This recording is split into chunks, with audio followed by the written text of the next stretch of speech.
तो कभी paper leak की खबरें तो कभी हरियाणा के नूह जिले से आई नकल की खबरें समूचे सिस्टम पर इन दिनों सवाल खड़ा कर रही हैं।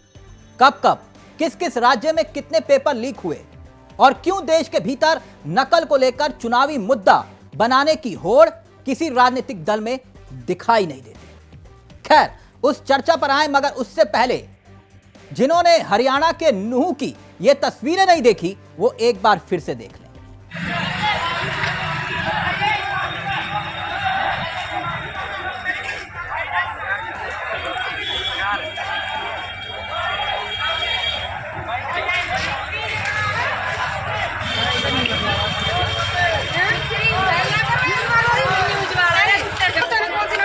पर मारी हो गए कहाँ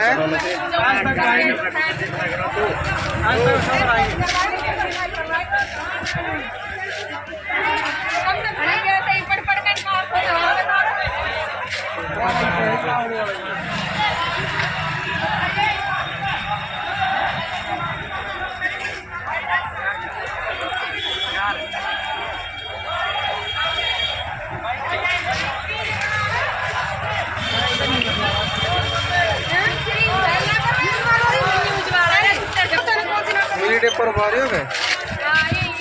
नूह के तवाड़ू शहर के चंद्रावती स्कूल का यह नजारा है जो तस्वीरें आप देख रहे हैं, जहां परीक्षा केंद्र पर 10वीं की बोर्ड परीक्षा में नकल पर नकेल कसने के सारे दावे फेल हो गए। परीक्षा शुरू होने के कुछ समय के बाद ही बिल्डिंग और छतों पर चढ़कर नकल कराने के प्रयास में जुटे शूरवीरों की तस्वीरें समूचे सिस्टम पर सवाल खड़ा कर रही थी और पूरे देश ने इन तस्वीरों को देखकर दंग रह गया। एग्जाम के दौरान नकलचियों ने अपना पूरा जोर लगाते हुए बिना अपनी जान की परवाह किए बिल्डिंग पर जा चढ़े, जैसे स्पाइडरमैन चढ़ते हैं। आलम ऐसा था कि परीक्षा रूम तक पर्चियां खूब जोर शोर से पहुंचाई जा रही थी। वहीं इस दौरान अगर किसी नकलची का 2 मंजिला बिल्डिंग से पैर फिसल जाता तो उसका बचना मुश्किल हो सकता था। फिर भी इस चिंता से दूर रहकर वहां नकल कराई जा रही थी। ऐसे में सवाल यह कि आखिरकार सिस्टम ऐसी तस्वीरों के बाद भी बापूजी के 3 बंदर क्यों बन जाता है, जो ना बुरा देखता है, ना बुरा सुनता है और ना ही बुरा बोलता है। वैसे नकल के खेल में पेपर लीक की खबरों ने इन दिनों खूब सुर्खियां बटोरी हुई हैं। पेपर लीक हजारों लाखों छात्रों के सपनों पर पानी फेर देता है, जो सालों साल मेहनत और घंटों की पढ़ाई करके परीक्षा में बैठते हैं। परीक्षा देने के बाद जब उन्हें पता चलता है कि हजारों उम्मीदवारों को पेपर के बारे में पहले से ही पता है, तो जरा सोच कर देखिए कि आखिरकार वो विश्वासघात उन्हें कितनी चोट पहुंचाता होगा। अपने भविष्य को बचाने के लिए उनके पास सड़कों पर प्रदर्शन करने के सिवा कोई और रास्ता नहीं बचता। वहां सरकार पर आरोप और न्याय की मांग करते हुए सड़कों पर उतरकर जब वो विरोध जताते हैं, फिर ऐसी स्थिति में अभ्यर्थियों की पीठ और पुलिस की लाठी होती है। यानी पेपर लीक होता है, नकल का नकेल कसने का दावा होता है, लेकिन यह सिस्टम पूरी तरह से फेल होता है। हमने देखा कि यूपी में पुलिस भर्ती का पेपर लीक होने का आरोप लगे और पेपर कैंसिल हो गया, और लाखों आदमी व्यक्ति बच्चे जिन्होंने पेपर की तैयारी करी हुई थी, जो यूपी पुलिस में भर्ती होना चाहते थे, उनके सपनों पर पानी फिर गया। और ये कोई पहली बार नहीं हुआ था भारत में और यूपी में। पेपर लीक सरकारी नौकरी के पीछे आमतौर पर होते रहे और पेपर हुए, पेपर लीक होने का आरोप लगे, पेपर कैंसिल हुए, कोर्ट कचहरी में मामले लंबित हैं और युवकों और युवतियों का भविष्य अधर में लटक जाता है और वो अभी देख रहे हैं कि क्या होगा। इसके पीछे कारण क्या समझ में आते हैं? देखिए, सबसे पहला कारण तो समझ में जो आता है कि सरकारी नौकरी की लालसा युवाओं में बहुत ज़्यादा होती है और आज से नहीं, शुरू से है। क्योंकि सरकारी नौकरी के फ़ायदे हैं और कुछ फ़ायदे नहीं भी हैं, लेकिन हमें माना जाता है कि एक विलासिता का जीवन जीने को मिलेगा कि सरकारी अगर आप मुलाजिम कहलाएंगे तो आपको समाज में सम्मान की दृष्टि से देखा जाता है। तो इस वजह से सरकारी नौकरी के पीछे भागने वालों की बहुत बड़ी तादाद होती है और इसी का फ़ायदा उठाकर जो ये शिक्षा माफिया होते हैं, ये पेपर लीक कराने के नाम पे करोड़ों की ठगी कर लेते हैं जो कई बार, और भविष्य लटक जाता है अंततः जो युवा परीक्षार्थी होते हैं उनका। तो ये देखना होगा कि इसको देखिए, फुल प्रूफ प्लान आप कोई भी बनाते हैं, सरकार ऑनलाइन डिजिटल टेक्निक्स का इस्तेमाल करती है। कोशिश की जाती है कि पारदर्शिता बनाए रखे, लेकिन कहीं ना कहीं लूप होल्स रहेंगे, सिस्टम कोई भी 100% नहीं होता, तो चूक सामने आ जाती है। लेकिन अब यहाँ पर इसका समाधान क्या हो? देखिए, चोर चोरी करने के रास्ते अनेक निकाल लेता है। समाधान सबसे बड़ी बात क्या है? आज बार बार बात आती है कि अब हमें स्वावलंबी होना होगा, कि हमें अपने उपक्रम करने होंगे। ज़रूरी नहीं है कि एक अगर किसी सरकारी डिपार्टमेंट में बैठा हुआ क्लर्क जो है वो अधिक धनवान, अधिक पैसे कमाता हो एक अपना उपक्रम करने वाले से। तो देखना क्या होगा, स्वरोजगार के साधन उत्पन्न करने होंगे, जैसे स्टार्टअप्स आते हैं। स्टार्टअप्स की ऐसी योजनाएं बने कि सरकारी नौकरी के पीछे जो एक इतनी होड़ मची हुई है ये कम हो। लोगों में अंततः नौकरी पाने का कारण जो लॉजिक होता है वो यही होता है कि जीविकोपार्जन, अपनी जीविका कैसे चलाई जाए, धन कैसे अर्जित किया जाए। तो इसके लिए कोई ज़रूरी नहीं है कि आपको सिर्फ सरकारी नौकरी में ही जाना हो। बहुत बड़े बड़े धनवान, दुनिया का कीर्तिमान है कि दुनिया में सबसे अमीर व्यक्ति जो लोग हैं वो सरकारी नौकरी नहीं कर रहे होते, वो नौकरी भी नहीं कर रहे होते। लेकिन सब लोग वो ऐसा नहीं बन सकते हैं। लेकिन अगर स्वावलंबी बन के कोई अपना रोजगार करता है, कोई अपना कार्य करता है, तो ऐसा नहीं है कि उसकी समाज में प्रतिष्ठा कम होगी या उसको वो अवसर प्राप्त नहीं होंगे जो एक सरकारी नौकरी पाने वाले के होंगे। बाकी सरकारों का काम है कि ऐसे लोगों पर सख्त कार्रवाई हो। चलिए अब आपको एक एक आंकड़ों के जरिए समझाते हैं कि आखिरकार कैसे पेपर लीक की घटनाएं सामने आई। ये तो बात नकल की रही थी। अब ये आंकड़े देखिए कि एक महीने के भीतर, पिछले एक महीने के भीतर 3 पेपर लीक हुए। जैसे कि उदाहरण के तौर पर 29 फरवरी की तारीख 12वीं का मैथ बायोलॉजी का पेपर लीक होता है। इसका असर करीब 25 लाख से ज्यादा छात्रों पर पड़ता है। होता क्या है, 3 सदस्यीय जांच कमेटी का गठन होता है। इसके बाद तारीख आती है 17 और 18 फरवरी की। यह वो तारीख थी जब कांस्टेबल भर्ती परीक्षा का पेपर लीक होने का दावा होता है और इसमें अभ्यर्थियों की या परीक्षार्थियों की या फिर यह कहिए जो नौकरी की आस लगाए युवा खड़े थे, उनकी कतार पहुंचती है करीब 48 लाख के पार। 48 लाख, जरा सोच कर देखिए, 48 लाख वो युवा जो नौकरी की आस लगाए हुए थे। होता क्या है, पेपर रद्द और 6 महीने में दोबारा परीक्षा करवाने का दावा।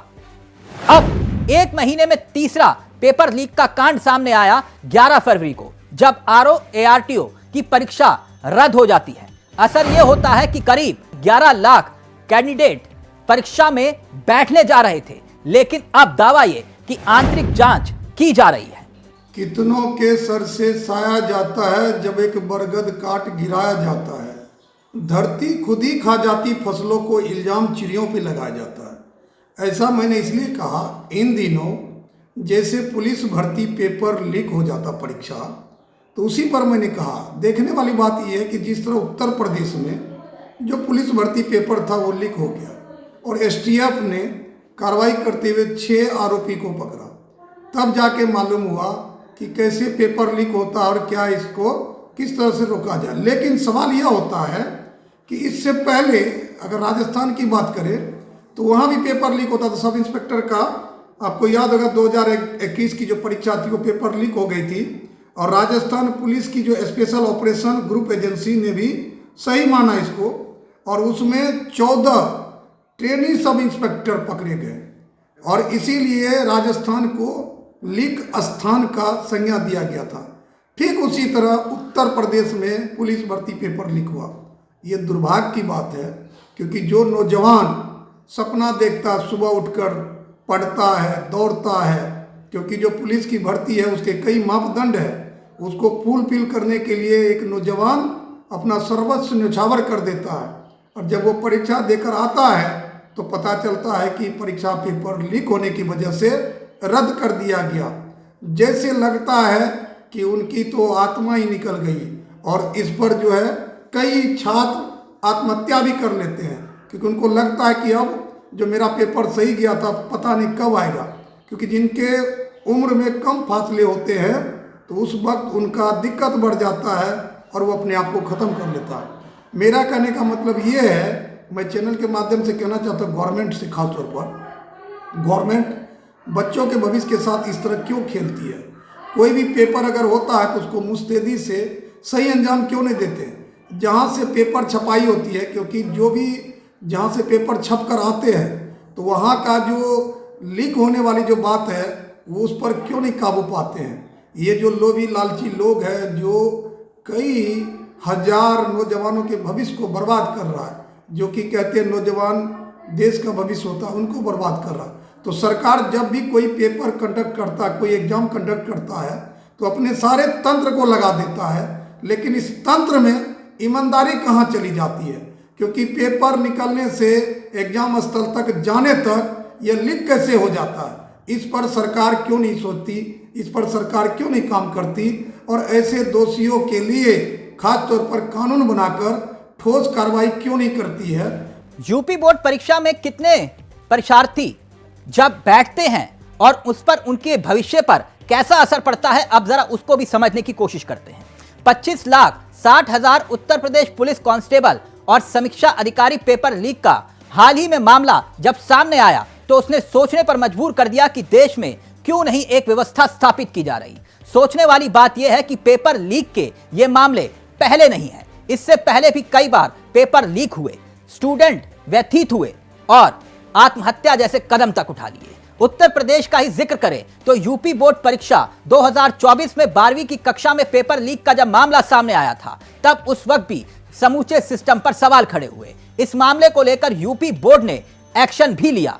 आगरा में जिस कॉलेज से पेपर लीक हुआ था, उस कॉलेज की मान्यता को निरस्त कर दिया गया। लेकिन क्या इतना काफी है? यूपी बोर्ड की बैठक में कॉलेज की मान्यता निरस्त कराने का फैसला ले लिया गया, मगर क्या यह सिर्फ यूपी तक ही सीमित है?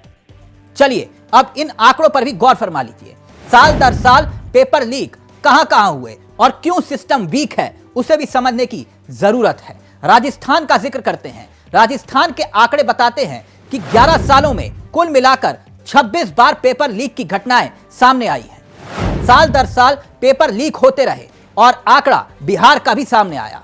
बिहार जहां 7 साल में 10 बार पेपर लीक कांड की घटनाएं सामने आई और सुर्खियां बनी और उसके बाद सिस्टम फिर मौन हो गया। अब गुजरात का आंकड़ा देखिए, यहां भी 7 साल में कुल मिलाकर 14 बार पेपर लीक हुए, यानी कि गुजरात में भी पेपर लीक की घटनाएं सामने आई। उत्तर प्रदेश यानी कि देश का सबसे बड़ा सूबा 5 साल में 8 पेपर लीक की घटनाएं पूरे सिस्टम पर सवाल खड़ा कर रही थी। पेपर लीक आज एक बहुत बड़ी समस्या बन गया है। इसका दुष्परिणाम आने वाली पीढ़ियों को झेलना पड़ता है, हमारी प्रतिभाओं को झेलना पड़ता है और बहुत बड़ी संख्या में भ्रष्टाचार का एक बड़ा कारण बनता है। क्योंकि न्यू में ही जब भ्रष्टाचार हो तो आने वाली पीढ़ियाँ कैसी तैयार होंगी, ये हमें समझना चाहिए। सबसे आश्चर्य की बात है कि हमारा शिक्षक वर्ग, जो प्रबुद्ध वर्ग है, वो इसमें शामिल है और इसको खत्म करने के लिए बहुत बड़े पैमाने पर काम किए जाने की ज़रूरत है। मुझे लगता है कि सबसे पहले एक एक्सपर्ट पैनल बनाना चाहिए जिसमें हर स्तर पे पेपर लीक के क्या कारण है उसकी खोज हो, सर्वेक्षण हो, प्रॉपर एक निष्कर्ष पे पहुँचे और फिर हर एक स्तर पे सुधार कैसे किया जाए उसको निकाला जाना चाहिए।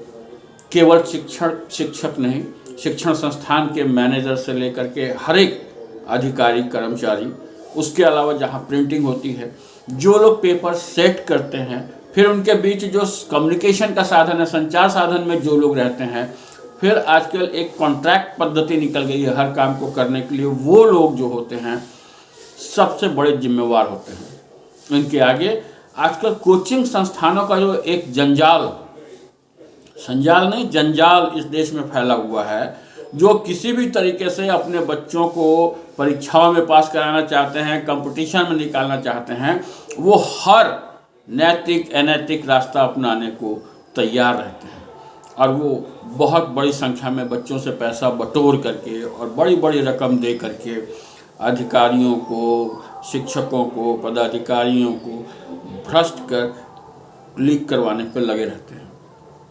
तो ये मात्र पुलिस के रोकने से रुकने वाली चीज़ नहीं है, इसको प्रॉपर हर एक स्तर पे जांच पड़ताल करके एक नया सिस्टम तैयार करने की ज़रूरत है और इसके साथ इसमें नई आधुनिक तकनीक का इस्तेमाल करने की ज़रूरत है। मैं तो कहता हूँ कि अब जो पेपर तय हो, पेपर का तैयार करने वाले जो लोग हैं, वो जिस इलाके के लिए जो पेपर हो, वहाँ के इलाके के लोगों को चयन ही ना किया जाए, पेपर कहीं और तैयार किया जाए और एक साथ 5-7 ग्रुप से तैयार करवाया जाए। किसका पेपर सेलेक्ट होगा ये किसी को नहीं मालूम होना चाहिए। अब एक बार फिर से नू वाली घटना पर लौटते हैं। साथ ही साथ उन घटनाओं पर भी नजर डालते हैं जो बताती है कि नकल पर नकेल कसना क्यों जरूरी हो गया है। हाल ही में जो खबरें आई वो ये थी कि खबर हरियाणा के नूंह में 12वीं के पेपर में नकल हुई। राजस्थान में एसआई भर्ती परीक्षा का टॉपर नरेश को गिरफ्तार किया गया। यूपी से खबर आई कि पुलिस पेपर लीक में मेरठ से 6 लोगों को गिरफ्तार कर लिया गया। खबर यह आई कि यूपी में भर्ती बोर्ड की अध्यक्ष को हटाया गया। कांग्रेस के घोषणा पत्र में पेपर लीक पर कठोर कानून बनाने का जिक्र किया गया। आलम यह है कि राहुल गांधी इन दिनों खूब सड़कों पर उतरकर पेपर लीक पर कठोर कानून बनाने का दावा कर रहे हैं। दावा यह कि सत्ता में आए तो ऐसा कानून बनाएंगे कि कभी पेपर लीक होगा नहीं। पेपर लीक के खिलाफ एक कानून जिसमें हम एग्जाम दिलवाने का तरीका स्टैंडर्डाइज कर देंगे कि एग्जाम होगा तो ये जो आउटसोर्सिंग होती है, प्राइवेट कंपनी को पकड़ा दिया जाता है, ये आउटसोर्सिंग नहीं होगी। एग्जाम सरकारी संस्था करेगी और इस प्रकार से करेगी। और अगर इस प्रकार से नहीं किया और अगर पेपर लीक हो गया तो फिर कानूनी कार्रवाई ऐसी होगी कि दूसरी बार नहीं होने वाला है। पेपर लीक पर सख्ती कब कब और कैसे कैसे करने का दावा किया गया, अब उस पर भी नजर डाल लेते हैं। 7 साल में 70 पेपर लीक हो चुके हैं। कितने? 7 साल में 70 पेपर लीक की घटनाएं सामने आई। जरा सोच कर देखिए।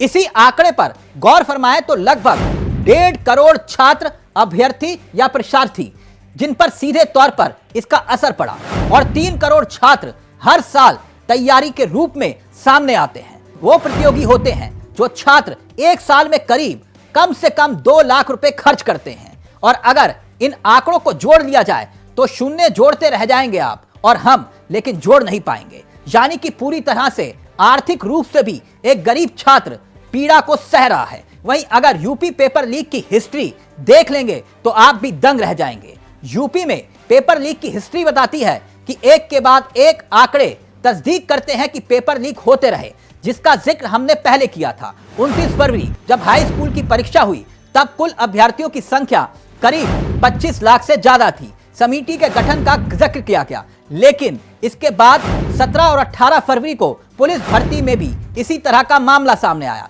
जहां 48 लाख से ज्यादा परीक्षार्थी सड़कों पर उतरे। अभ्यर्थियों ने मांग की कि आखिरकार ये हो क्या रहा है। इसके बाद एक मामला 11 फरवरी का भी आया, जब यूपीपीएससी के छात्र संख्या कुल मिलाकर 11 लाख के करीब पहुंची और नतीजा यह रहा कि परीक्षा को रद्द करना पड़ा। यानी कुल मिलाकर संख्या अभ्यर्थियों की यही जोड़ ले तो मात्र सिर्फ और सिर्फ इन 3 परीक्षाओं में 90 लाख के आसपास ये आंकड़ा पहुंच जाता है।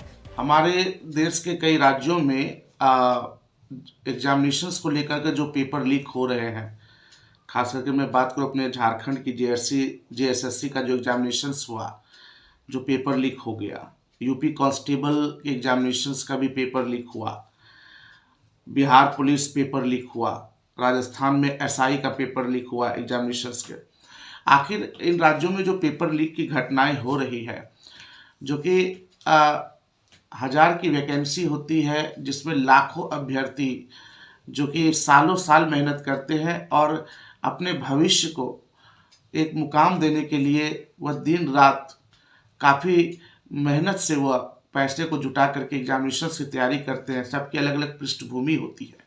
उनका एक सपना होता है कि वह एग्जामिनेशंस दे, सिलेक्टेड हो और उसको जॉब मिले, उनका जीवन एक सिक्योर लाइफ वो गुजारे। लेकिन ऐसी स्थिति में जो भी सरकारें हैं जिन राज्यों में, वो जब एग्जामिनेशंस को कंडक्ट कराती है तो पेपर लीक हो जाता है।